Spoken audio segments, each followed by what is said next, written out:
Cümleten selamun aleyküm hanımlar. Diva Patik YouTube kanalıma hepiniz hoş geldiniz. Bugün birlikte iki şiş dikişsiz çok güzel bir bot patik yapacağız. Ben patiğimde normal patiklik bir ip kullandım. Şişlerim 3 numara. Modelim bu şekilde. Çok şık, çok güzel, ajurlu, hoş bir model oldu hanımlar. Model yakından göstereyim bakın. Bu şekilde. Patiğimizin hiçbir yerinde dikişimiz yok. Tabanımız, patiğimizin arka bölümü bu şekilde. Hanımlar, ben müsnalı şiş kullanmakta zorlandığım için patiğimin şu kenar bölümlerinde şöyle 2 tane daha yedek şiş kullandım. Dileyen müsnalı şişlerle de rahatlıkla yapabilir. Bu patik benim elimin ölçülerine göre 37, 38, 39 numara ayaklar için uyumlu oldu. Daha büyük yapmak isteyenler bakın şu ön bölümde modellerimiz var. Buraya bir model daha fazla koyabilir şu ajurlu modelden. Küçük yapmak isteyenler de bir model eksiltebilir. Hemen patiğimize başlayalım hanımlar. Bilek bölümünden başlayacağız. Bu defa farklı bir başlama tekniği kullandım. Boncuk ilmek atma tekniği ile böyle ipimizi önce şöyle ikiye katlayacağım. Şöyle ipimizin ucunu bana yetecek kadar şöyle biraz ayırıyorum. Şöyle. Bakın şöyle bir miktar ayırdım. Şu kadar. Hatta biraz daha ayırayım. Şimdi buraya hanımlar şöyle ikiye katladım. Şu şekilde bakın. Buraya şu bölüme bir tane şöyle bir halka oluşturacağım. Şöyle buraya bir düğüm atacağım. Bakın şu şekilde. Şöyle. Bakın burada ikili ilmek oldu. Bunu şişime şöyle alıyorum. Burayı şöyle artık sıkabiliriz. Şöyle bunu sıkmam gerekiyor. Şimdi hanımlar, yapacağımız işlem şöyle. İlmeklerimizi atacağız. Şimdi burada şu ipimizin ucunu alıyorum. Burada şöyle bir tekli ipimiz var. Bir de şöyle ikili ipimiz var. İlmekleri şöyle atacağız. Şu tekli ipimi işaret parmağıma doluyorum. Bu ikili ipim de şöyle parmağımda. Bakın şöyle parmağıma şu şekilde aldım. Buradan şöyle bir ilmek çıkarttım. Bakın bir ilmek daha attım. 3 ilmek oldu. Şimdi ipimi şöyle dolayacağım. Bakın şöyle alttan girerek şöyle parmağımı, bu baş parmağımı alttan takıyorum. İpimin şurasına giriyorum. Şişim ile buradan ilmek çıkartıyorum. 2 ilmek daha attım, 4 ilmek oldu. Tekrar şöyle alttan alarak bir ilmek attım. Sonra ikinci ilmeği şöyle işaret parmağımı şu ipin aradan geçirerek şuraya takıyorum. Bir ilmek de buradan çıkartıyorum. 6 ilmeğimiz oldu. Yine normal şöyle ipimi parmağıma doluyorum. İlmek attım 7. İşaret parmağımı şöyle alttan alarak hemen şuradan ilmek çıkartıyorum. 2, 4, 6, 8 ilmeğimiz oldu. İlmeğin birini bu şekilde atıyoruz. Diğerini şöyle alttan girerek şuraya takarak çıkartıyoruz. Birini normal şöyle çıkartıyorum. Diğerini şöyle ipimin altından parmağımı çıkartarak şuraya girerek buradan çıkartıyorum. Bu boncuk ilmek atma tekniği oluyor. 2, 4, 6, 8, 10, 12 ilmek oldu. Devam ediyorum. Bir tanesini normal attım. Bir diğerini şöyle alttan girerek şuraya şişimi takarak böyle çıkarttım. Sırasıyla ilmeklerimizi bu şekilde boncuk ilmek atma tekniğiyle yapıyoruz. Dileyen normalde yapabilir hanımlar. Normal başlama tekniği ile de yapabilir. Ben değişiklik olsun diye bu defa bu yöntemi denedim. Hanımlar, toplamda kaç numara yapacak olursak olalım başlangıç sayımız aynı. 63 ilmek atacağız. Bu şekilde 63 ilmek olana kadar ilmekleri atalım gelelim. 63 ilmek attım geldim hanımlar. Şimdi geri dönüyoruz. Şu ucumuz burada beklesin. Kenar ilmeğini aldıktan sonra sırasıyla ilmeklerimin hepsini ters olarak örüyorum. İlmeklerin tamamını ters öreceğiz.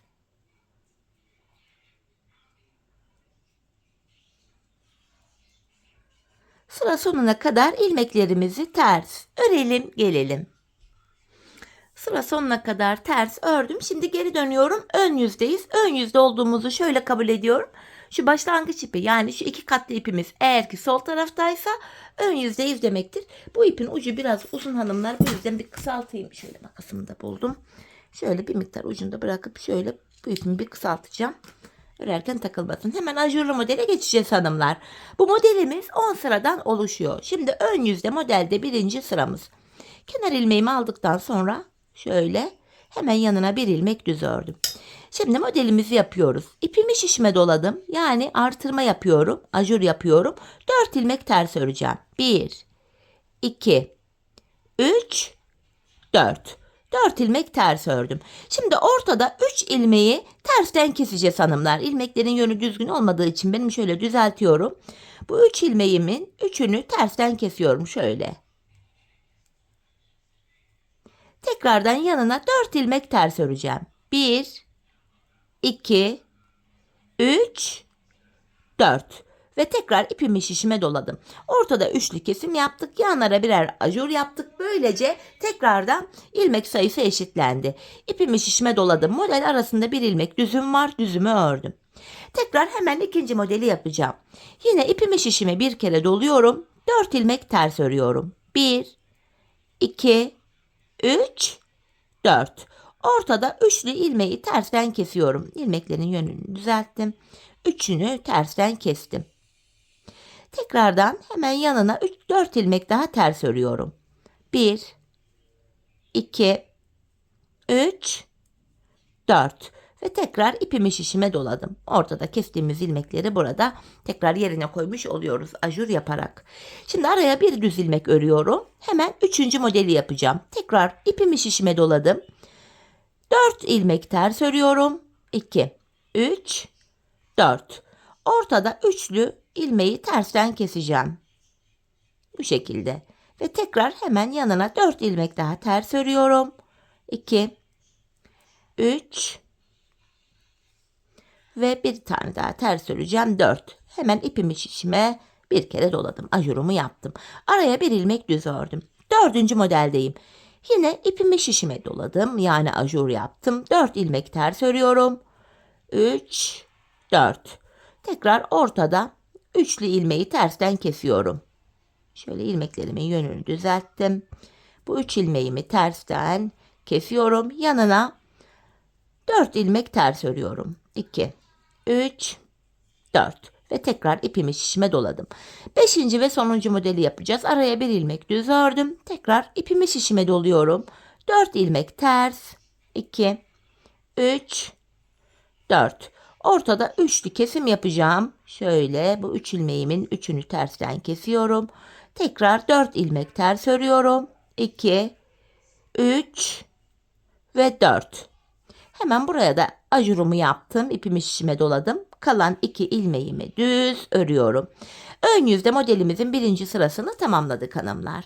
Şimdi arka yüzde modelde ikinci sıradayız. Hanımlar arka yüzde ilmeklerimizin hepsini ters öreceğiz. Model kurulumu yok. Kenar ilmeğimi aldıktan sonra ilmeklerimin tamamını arka yüzde ters olarak örüyorum. Arka yüzde model bitene kadar ilmekler ters örülecek. Bu şekilde bakın ajur yaptığım ilmeklerim dahil hepsini ters örüyorum. Modelin ikinci sırası da bu şekildeydi hanımlar. Sıra sonuna kadar ilmeklerimizi ters örelim gelelim. Evet arka yüzde ikinci sıramızı tamamladık. Geri dönüyorum. Ön yüzde modelde üçüncü sıradayız hanımlar. Yapacağımız işlem şöyle. Kenar ilmeğimi aldıktan sonra bu defa yanına iki tane düz örüyorum. Ajurumu da düz ördüm. Tekrar ipimi şişime doladım. Şimdi 3 tane ters öreceğim. Bir önceki sırada 4 tane ters örmüştük. 3 ilmek ters örüyorum. Ortada yine 3 ilmeği tersten keseceğim. Şöyle tersten kesiyorum. Ve yanına 3 ilmek daha ters öreceğim. 1, 2, 3. Tekrar ipimi şişime doladım. Bu defa bir önceki ön yüzde araya bir ilmek düz örmüştük ajur arasına. Şimdi 3 ilmek oldu. 1, 2, 3 ilmek düz ördüm. İkinci modeli yapıyorum. İpimi şişime doladım. Bu ortaya yanına 3 ilmek ters örüyorum. 3 ters. Ortadaki 3 ilmeği tersten keseceğim. Hemen yanına 3 ilmek daha ters örüyorum. Ve ipimi şişime doladım. Araya yine 3 ilmek düz örüyorum. 1, 2, 3. Üçüncü modeli yapıyorum. İpimi şişime doladım. 3 ters örüyorum. Ortada yine üçlü kesimimi yapıyorum. Tersten kestim ilmeklerimi. Hemen yanına 3 ilmek daha ters ördüm ve ipimi şişime doladım. Araya yine 3 ilmek düz örüyorum. 1, 2, 3. Dördüncü modeli yapacağım. İpimi şişime doladım. 3 ilmek ters örüyorum. 1, 2, 3. Ortada üçlü kesim yapacağım yine. Şöyle 3 ilmeğin üçünü bir tersten kesiyorum ve hemen yanına 3 ilmek ters örüyorum. 2, 3 ilmek ters ördüm. İpimi şişime doluyorum. Araya 3 ilmek düz ördüm. Sonuncu modeli yapacağım. İpimi şişime doladım. 3 ters örüyorum.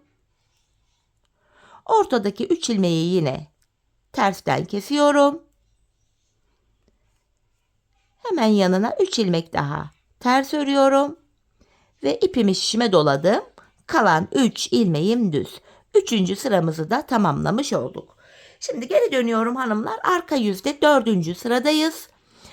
4. sıramızda kenar ilmeğimi aldıktan sonra yine ilmeklerin tamamını sıra sonuna kadar ters örüyoruz. Sıra sonuna kadar ters örelim gelelim. Evet hanımlar, arka yüzde 4. sıramı tamamladım. Geri döndüm. Ön yüzde modelde 5. sıradayız. Hemen devam edelim. Kenar ilmeğimi aldıktan sonra şu 2, 3, bakın ajurumu da düz ördüm. 4 ilmek düz ördüm. Tekrar ipimi şişime doluyorum. Şimdi 2 ilmek ters öreceğim. İlk modelde 4 ters örmüştük. İkincide 3, üçüncüde 2. 2 ilmek ters örüyorum. Ortadaki 3 ilmeği tersten kesiyorum. Şöyle ve yanına 2 ilmek daha ters ördüm. Tekrar ipimi şişime doladım. İlk modeli yaptık. Bu defa model arasında 5 ilmek düzüm var. 2, 3, 4, 5.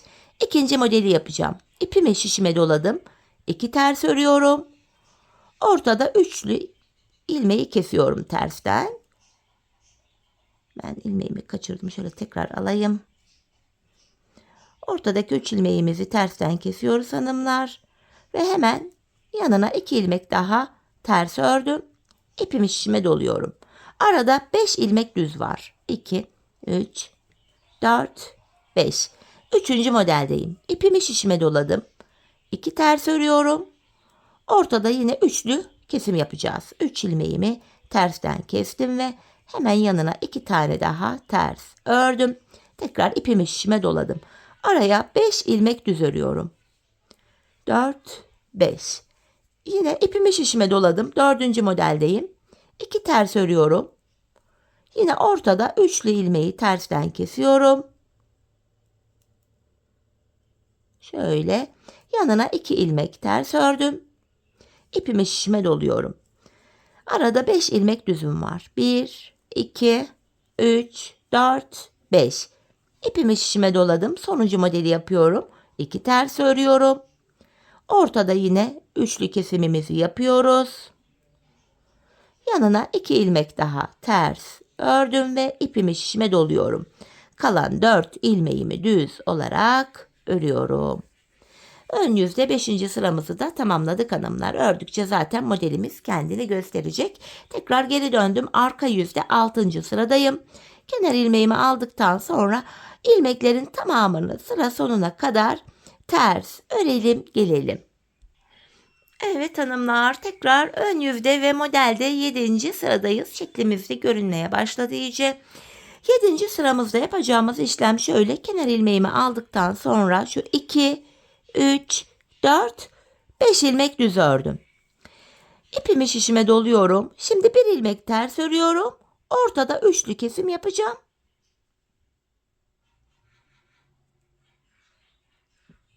Ve hemen yanına bir ilmek daha ters örüyorum. Bu şekilde tekrar ipimi şişime doladım. İlk modeli tamamladık. Bu defa model arasında 7 ilmek düzümüz var. 1, 2, 3, 4, 5, 6, 7. İkinci modeli yapacağım. İpimi şişime doladım. Bir ilmek ters örüyorum. Tekrar ortada 3 ilmeği tersten kesiyorum. Yanına bir ilmek ters ördüm. Ve ipimi şişime doluyorum. Arada 7 ilmek düzüm var. 2, 3, 4, 5, 6, 7. Üçüncü modeldeyim. İpimi şişime doladım. Bir ters ördüm. Ortada üçlü ilmeğimi tersten kesiyorum ve yanına bir ilmek ters ördüm. İpimi şişime doluyorum. Arada 7 ilmek düzüm var.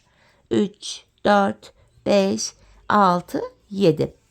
Yine ipimi şişime doladım. Bir ilmek ters örüyorum. Ortada üçlü kesimimi yapıp hemen yanına bir ilmek daha ters örüyorum ve ipimi şişime doladım. Araya 7 ilmek düz öreceğim. 1, 2, 3, 4, 5, 6, 7. Beşinci modeldeyim. İpimi şişime doladım. Bir ters ördüm. Ortadaki 3 ilmeğimi tersten kesiyorum. Ve hemen yanına bir ilmek daha ters ördüm. İpimi şişime doladım. Kalan 5 ilmeğim düz örülüyor. 7. sıramızı da tamamlamış olduk hanımlar. Şimdi geri dönüyorum. Arka yüzde 8. sıradayım. 8. sıramızda hanımlar kenar ilmeğimi aldıktan sonra yine ilmeklerimizin hepsini sıra sonuna kadar ters örelim gelelim. Evet hanımlar, yeniden ön yüzdeyim ve modelimizde 9. sıramız bu. Bu sıramızda kenar ilmeğimi aldıktan sonra 2, 3, 4, 5, 6 ilmek düz ördüm. Kenar ilmeği ile birlikte toplam 6 ilmek. Tekrar ipimi şişime doluyorum. Bu defa ortadaki üçlü ilmeğimin üçünü tersten kesiyorum. Şöyle. Ve tekrar ipimi şişime doladım. İlk modeli yaptık. Model aralarında 9 düz var. 1, 2, 3, 4, 5, 6, 7, 8, 9. İkinci modeli yapacağım. İpimi şişime doluyorum. Ortadaki 3 ilmeğimin üçünü tersten keserek örüyorum. Tekrardan ipimi şişime doladım. Araya 9 ilmek düz öreceğim. 2, 3, 4, 5, 6, 7, 8, 9. Tekrar ipimi şişime doluyorum. Ortadaki 3 ilmeğimi tersten keserek örüyorum. Tekrar ipimi şişime doladım. 9 ilmek düz öreceğim. 1, 2, 3, 4, 5, 6, 7, 8, 9. Dördüncü modelime geldim. İpimi şişime doluyorum. Ortadaki 3 ilmeğim üçünü tersten keserek ördüm ve tekrar ipimi şişime doladım. 9 ilmek düz. 1, 2, 3, 4, 5, 6, 7, 8, 9. Yine ipimi şişime doladım. Ortadaki 3 ilmek üçünü tersten kesiyorum. Tekrar ipimi şişime doladım. Kalan 6 ilmeğimi düz örüyorum. 9. sıramızı da bu şekilde tamamlamış olduk hanımlar. Şöyle bakın, şeklimiz oluştu. Geri dönüyorum. Arka yüzde yine 10. ve sonuncu sıramız hanımlar. Kenar ilmeğinden sonra ilmeklerin tamamını sıra sonuna kadar ters olarak örelim gelelim. Evet, arka yüzde ilmeklerimi ters ördüm geldim hanımlar. Şimdi tekrar ön yüzdeyiz. 10 sıradan oluşan modelimizin aynısını tekrar edeceğiz. Kaydırmalı bir model değil, ilmek sayıları falan aynı gidiyor.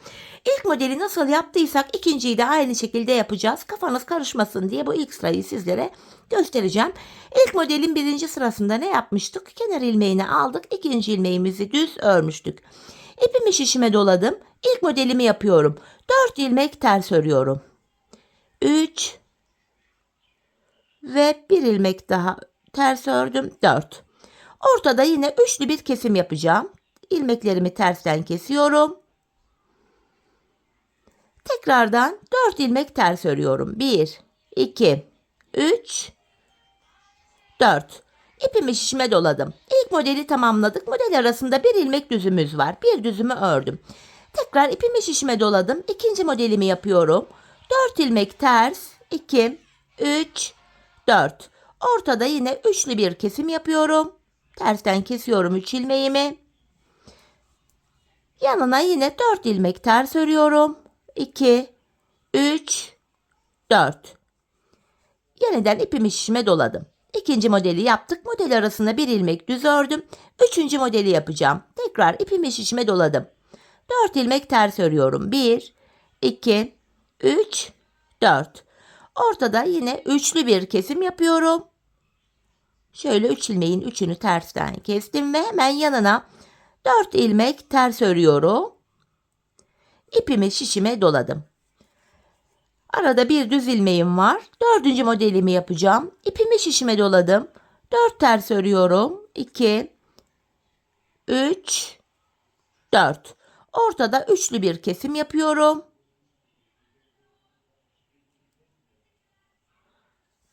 Tekrardan 4 ilmek ters örüyorum. 2, 3, 4. Yine ipimi şişime doladım. Bir ilmek düz ördüm.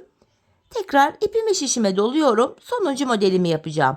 4 ters, 3, 4. Ortada yine üçlü kesimim var. Tekrardan 4 ilmek ters örüyorum. Ve ipimi şişime doladım. Kalan 2 ilmeğim düz. Gördüğünüz gibi ilk modeli nasıl yaptıysak ikinci modeli de aynı şekil başlattık. Arka yüzde model kurulumu yok. İlmekler ters örülüyor. Ön yüzde tekrar modelin 3. sırasıyla devam edeceğiz. Bu şekilde kafanız karışacak olursa ilk modelin sıralamalarını tek tek tane tane gösterdim. Her ördüğüm ilmeği anlattım. Videoyu biraz geri alarak ilk modelin sıralamalarını takip ederek bu ikinci modeli de yapabilirsiniz. Patiğimizin bu bilek bölümüne hanımlar bu 10 sıradan oluşan modelimizi 3 kez kurdum. 3 tane model yaptım.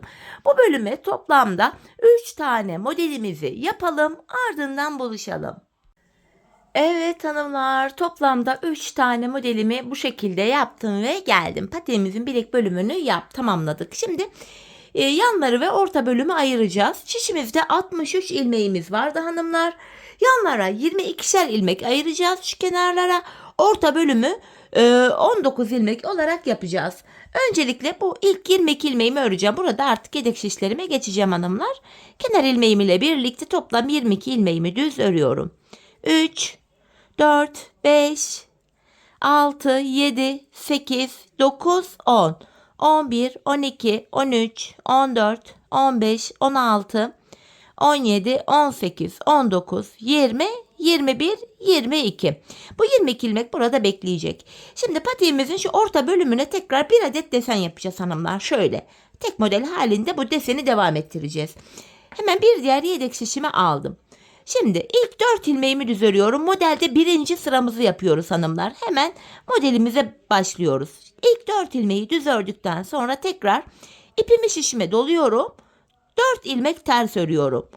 2, 3, 4. Ve tekrar ortada üçlü ilmeği tersten keseceğim. Bakın aynı hizada model devam ediyor, ortadaki model. Bu 3 ilmeğimi tersten kestim. Tekrar yanına 4 ilmek ters örüyorum. 3, 4 ve ipimi şişime doladım. Yanına 4 ilmek düz örüyorum. 2, 3, 4. Ortaya bu şekilde 19 ilmeği ördük. Bu kenardaki 19 ilmek bekleyecek. Bunu örmeyeceğiz. Şimdi geri dönüyoruz. Modelde arka yüzdeyiz. Bu 19 ilmek ile patiğimizin üst bölümünü yapacağız. Arka yüzde modelde ikinci sıra. Kenar ilmeğimi örmeden alıyorum. Yine arka yüzde hanımlar model kurulumu yapmıyoruz. Bu ikinci sıramız modelimizde. İlmeklerin tamamını ters olarak örüyoruz. Sadece ön yüzde modelimizi kuracağız. Sadece tek model üzerinden devam edeceğiz. Bir model yapacağız yani. Evet. Sonuncu ilmeğimi de ters ördüm. Şimdi geri dönüyorum. Ön yüzdeyim. Modelde 3. sıram. Bu sıramızda hanımlar kenar ilmeğimi aldım. Şu ikinci ilmeğim. 3, 4. Bakın ajurumu da düz örüyorum. 5. Bu defa 5 ilmek düz ördüm. İpimi şişime doluyorum. Şimdi de 3 ilmek ters örüyorum. Bu ortadaki 3 ilmeği tersten keseceğim yine. İlmek yönlerimi düzelttim. 3'ünü kesiyorum. Ve kalan yanındaki 3 ilmeğimi de ters ördüm. Tekrardan ipimi şişime doladım. Kalan 5 ilmeğimi düz olarak örüyorum. 3. sıramızı da yaptık. Şimdi geri dönüyoruz hanımlar. Arka yüzde 4. sıramız.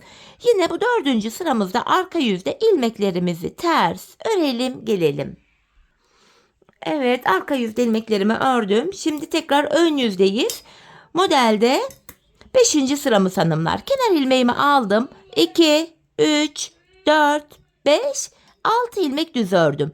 İpimi şişime doluyorum. 2 ilmek ters örüyorum. tekrardan şu öndeki 3 ilmeğimi aldım. Üçünü tersten kesiyorum. 5. sıramızda bu şekilde yapıyoruz. Hemen tekrar yanına 2 ilmek daha ters ördüm. İpimi şişime doluyorum. Kalan 6 ilmeğimi düz olarak örüyorum. Şimdi geri dönüyoruz hanımlar. Arka yüzde bu 6. sıramız. Yine arka yüzde ilmeklerimizin tamamını sıra sonuna kadar ters örelim gelelim. Evet hanımlar, yeniden ön yüzdeyim. Modelde 7. sıram. Bu sıramda kenar ilmeğimi aldım. Şu ikinci ilmeğim 3, 4, 5, 6, 7 ilmek düz ördüm. İpimi şişime doluyorum. Bir ilmek ters ördüm. Bu defa ortada yine üçlü kesimimi tersten yapıyorum. Hemen yanına bir ilmek daha ters ördüm. İpimi şişime doluyorum. Kalan 7 ilmeğimi düz olarak örüyorum. 7. sıramız da bu şekildeydi. Şimdi geri dönüyoruz. Arka yüzde 8. sıramız. Tekrardan arka yüzde hanımlar model kurulumu yok. Sıra sonuna kadar ilmekleri ters örelim gelelim. Arka yüzde ilmeklerimi ördüm. Ön yüzde 9. sıradayız hanımlar. Kenar ilmeğimi aldım. 2, 3, 4, 5, 6, 7, 8 ilmeğimi normal düz ördüm. İpimi şişime doluyorum. Öndeki 3 ilmeğimi keseceğim artık. Şöyle üçünü bir tersten kesiyorum. Tekrar ipimi şişime doladım. Kalan 8 ilmeğimi de düz olarak örüyorum. 9. sıramız da bu şekildeydi. Şimdi geri dönüyoruz hanımlar. Arka yüzde modelde 10. sıradayız. Yine bu 10. sıramızda ilmeklerimizi ters örelim gelelim. Evet hanımlar, arka yüzde ilmeklerimi ters ördüm. 10 sıradan oluşan bir modelimizi bitirdik. Şimdi aynı işlemi tekrar edeceğiz. 10 sıradan oluşan modeli tekrar kuracağız. İlk modelde ne yapmıştık? Kenar ilmeğimi aldım. 2, 3, 4 ilmek düz örmüştük. İpimi şişime doluyorum. Yine modelin 1. sırası. 4 ilmek ters örüyorum. 3 oldu. 1 ilmek daha ters ördüm. Şimdi ortada yine üçlü kesim yapacağım tersten. Hemen yanına 4 ilmek ters örüyorum. 3, 4. Ve ipimi şişime yine doladım. Kalan 4 ilmeğimi düz örüyorum. Böylece bir diğer modelin de ilk sırasını yaptık. 10 sıradan oluşan modeli ilk modelde olduğu gibi devam ettireceğiz. Kafanız karışacak olursa da ilk model videoyu biraz geri alarak şuradaki yaptığımız modelin sayılarını, sıralarını takip ederek diğer modelleri de yapabilirsiniz. Şöyle baktığımızda hanımlar burada bakın şu 1. modelim, bilekten itibaren sayıyorum. 2, 3, 4, 5.'yi başlattık. Ben patiğimin ön bölümüne toplamda sayalım. 1, 2, 3, 4, 5, 6, 7 tane model yaptım. 40-41 numara yapacak olanlar buraya bir model daha fazla yapabilir. Yani 8 model yapabilir.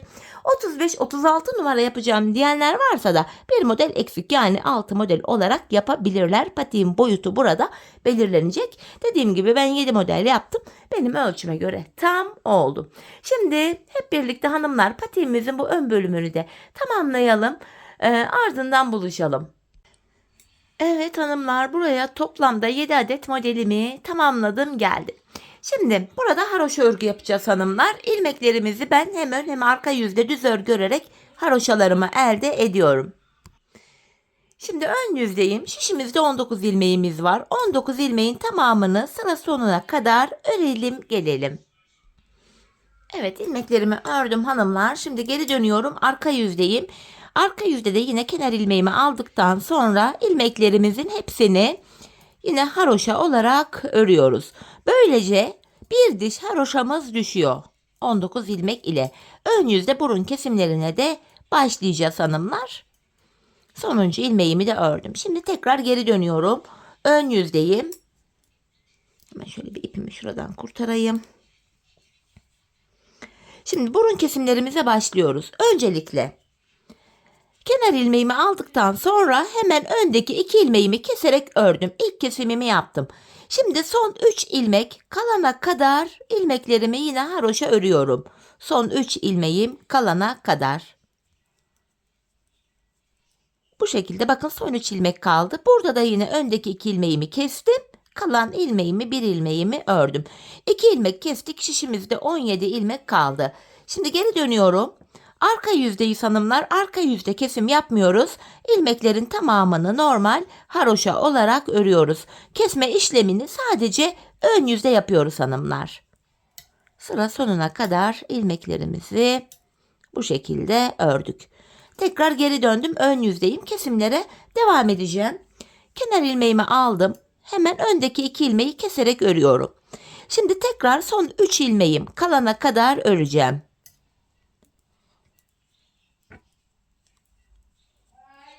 Bu şekilde bakın son 3 ilmeğim kaldı. Öndeki 2 ilmeğimi kestim. Sonuncu ilmeğimi örüyorum. Böylece 15 ilmek kaldı.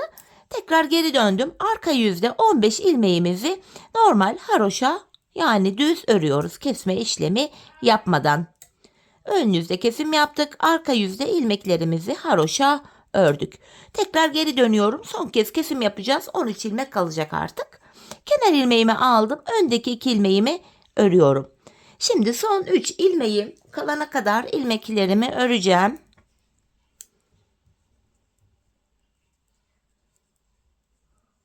Bakın son 3 kaldı. Öndeki 2'yi keserek ördüm.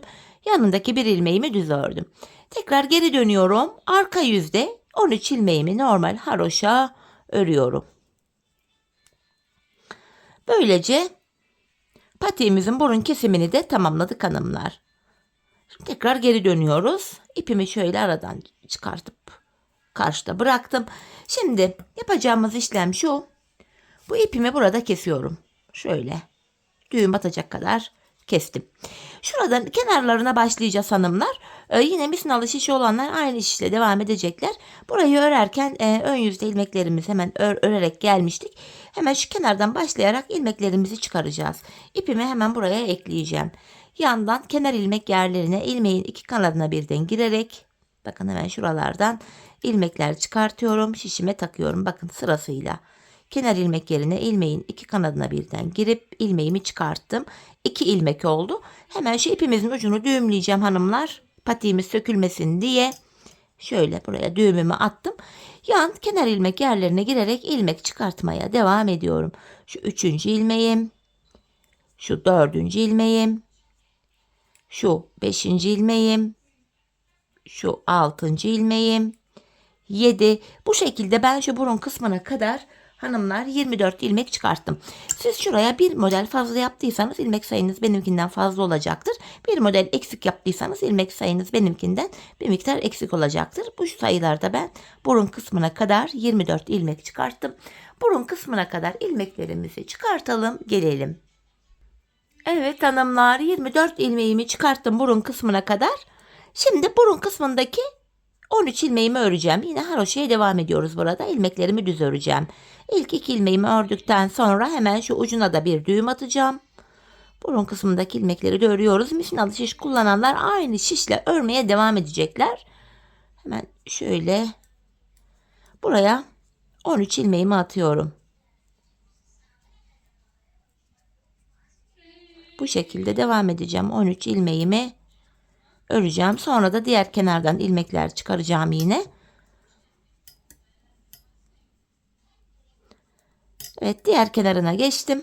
Yine burada da kenar ilmek yerlerine girerek ilmeğin 2 kanadına birden girerek ilmekler çıkaracağız. Bakın ilk ilmeğimi hemen şu ilmeğin 2 kanadına birden girerek şuradan çıkartıyorum. Şu 2, şu 3, 4, 5 bu şekilde şu uca kadar da şuraya kadar da buradan 24 ilmek çıkaracağım. Sizler bu kenardan kaç ilmek çıkarttıysanız buradan da aynı sayıda ilmek çıkartmanız gerekiyor. Şuraya kadar yine ilmeklerimizi çıkartalım, gelelim. Evet 24 ilmeğimi bu kenardan çıkarttım hanımlar. Şimdi şişimde bu kalan ilmeklerimi normal örüyorum. Aynı şişle örmeye devam ediyorum.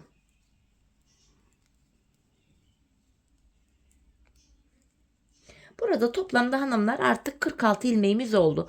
22 ilmek de bu kenarda vardı. 24 ilmek de oradan çıkarttım. Benim 46 ilmeğim oldu. Şimdi geri döneceğiz. Haroşaya devam edeceğiz hanımlar. Kenar ilmeğimi aldıktan sonra buradaki ilmeklerimi yine düz olarak örüyorum. Böylece bakın şimdi göstereceğim hemen. Bir miktar öreyim. Bakın böylece şu kenarımızda bir diş haroşamız oluştu. Bu şekilde önce bu ilk şişimizi, sonra burun kısmındaki 13 ilmeği, sonra diğer taraftaki ilmekleri şu uca gelene kadar bu şekilde haroşa örelim gelelim. Evet hanımlar, ilmeklerimi bu uca kadar ördüm. Kenarımızda böylece bir diş haroşamız oluştu. Şimdi buraya haroşalarımızı örmeye devam edeceğiz.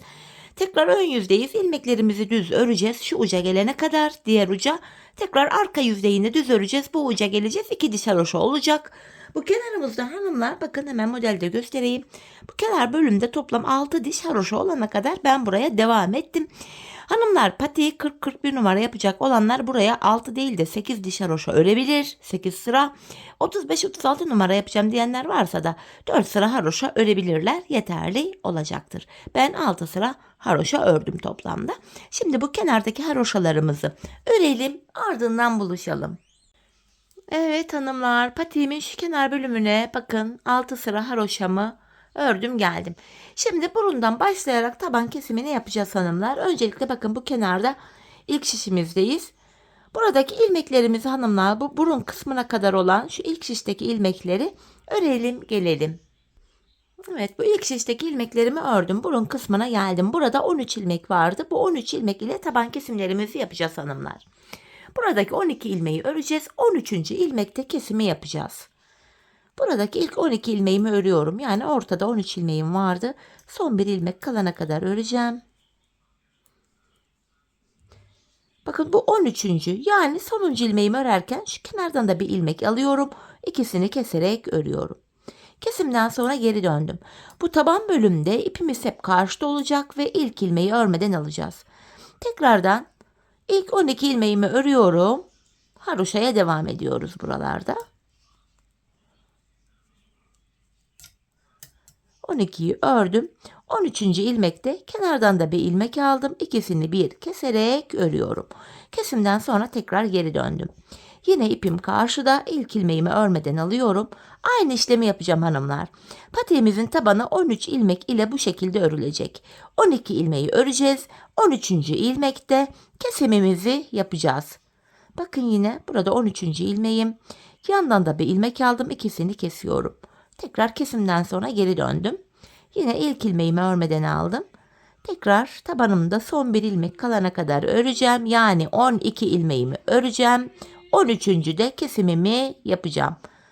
Bakın 13. ilmeğe geldim. Kenardan da bir ilmek alıp ikisini kesiyorum. Tabanımızı 13 ilmek üzerinden bu şekilde keseceğiz hanımlar.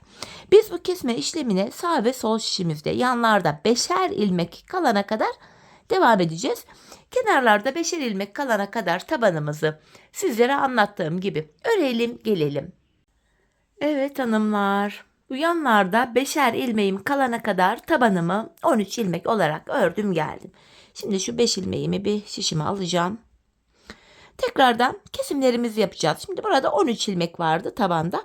Bu defa tabanda son 2 ilmek kalana kadar öreceğiz. Kenar ilmeğimi aldıktan sonra tabanımda son 2 ilmek kalana kadar örüyorum.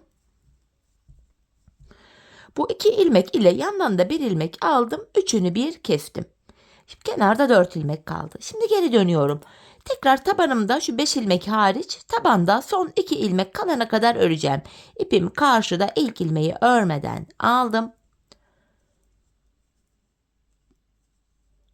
Bakın son 2 ilmeğim kaldı. Bu 2 ilmek ile kenardan da bir ilmek aldım. Üçünü bir topladım. Tekrar geri döndük. Yine tabanda son 2 ilmek kalana kadar öreceğiz.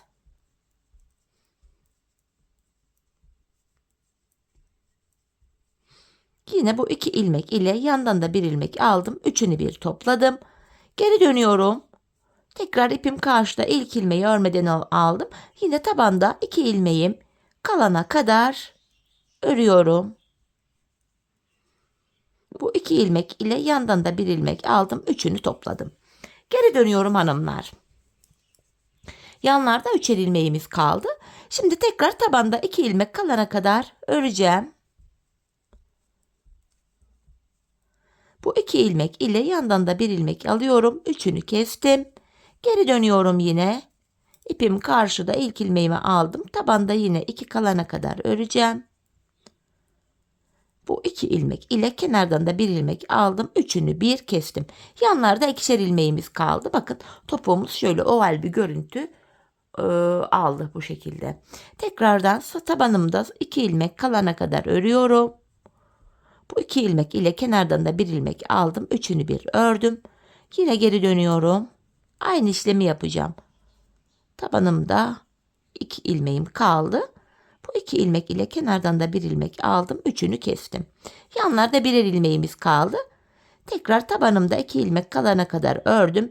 Bu 2 ilmek ile kenarda kalan son ilmeği de alıp üçünü bir kestim. Şöyle. Tekrar geri dönüyorum. Yine tabanımda bakın ilk ilmeğimi aldım. İkinciyi ördüm. 2 ilmek kaldı. Kenardaki bir ilmeği de alıyorum. Üçünü bir topladım. Şimdi hanımlar tabanımızda yani burada 3 ilmek kaldı. Biz bu 3 ilmeğin üçünü bir toplayacağız şimdi. Bakın tığımı aldım. Tığ yardımı ile 3 ilmeğin üçünü bir topladım. Hemen şuraya da bir zincir attım. Artık patiğimizin tabanını tamamladık. Bakın görüntümüz şu. Artık arka tığlamasını yapacağız hanımlar. Arka bölüm tığlamasını yapacağız. Patiğimi şöyle ters çeviriyorum. Bu şekilde. Tığlama tekniği ile arka bölümü kapatacağım. Sırasıyla bakın kenar ilmek yerlerimiz var. Sırasıyla bu kenar ilmek yerlerine ilmeğin iki kanadına birden girerek şöyle kenarları birleştiriyorum. Önce benden taraftaki sonra karşı taraftaki kenar ilmek yerine ilmeğin iki kanadından birden girdim. Böyle sık iğne tekniğiyle birleştiriyorum. Sık iğnemizi çok sıkarak sıkı yapmayalım hanımlar. Şu arka bölümümüz biraz esnek olsun. Hani ayağa rahat girsin, esneme yapsın. Bu şekilde patiğimizin arka bölümünü kapatıyoruz. Sıra sonuna kadar bu işlemi yapalım, gelelim. Evet, şu uca gelene kadar tığlama işlemini yaptım. En son şuraya da 2 tane zincir çekip ipimi kesiyorum. Hemen bu iplerimizi gizleyeceğiz. Şu başlangıç iplerimiz vardı bakın şu kenarlarda. Önce şu ikili ipimi alıyorum. Hanımlar şöyle şey yapıyorum bakın. Zincir tekniğiyle tekrar sıkılaştırdım. Arka ilmek aralarına şu şekilde girerek ipimizin ucunu şöyle gizliyoruz. Şu fazla ipleri de keseceğim. İpleri tamamen hepsini gizleyelim.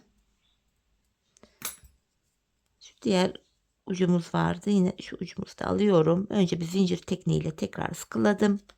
Bu şekilde gizleme işlemini yapalım hanımlar. Sıkılayalım. Patiğimizin arka bölümü sağlam olsun. Şöyle sıkılayarak güzelce uçlarımızı gizliyoruz. En son bitiş ipimiz kaldı. Bunu da yine gizleyeceğim. Patiğimiz bu kadardı hanımlar.